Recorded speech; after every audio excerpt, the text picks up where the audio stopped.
সংস্কার না নির্বাচন? অবশ্যই সংস্কারের কোনো বিকল্প নাই। তবে ডক্টর মোহাম্মদ ইউনূসের অন্তর্বর্তীকালীন সরকার যে সিচুয়েশন ক্রিয়েট করতেছে, তাতে জাতীয় নির্বাচনটা তাড়াতাড়ি হলেই বোধহয় ভালো হয়। এটি এখন সময়ের দাবি।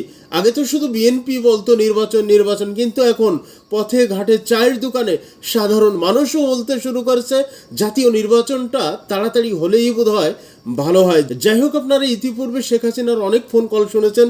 নতুন করে একটি ফোন কল তারা বলে কয়ে সামাজিক যোগাযোগ মাধ্যমে ছেড়ে দিয়েছে। সেখানে দীর্ঘ 22 মিনিটের একটি বক্তব্য শেখ হাসিনা ও তার অনুগত নেতাকর্মীদের। তার থেকে ছোট্ট কয়েকটি কথা আপনাদের সাথে শেয়ার করছি, চলুন।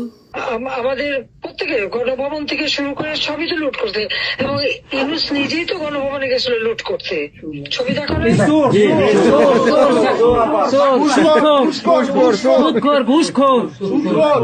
আপনি গোপালগঞ্জে চলে আসেন, কোনো সমস্যা নাই।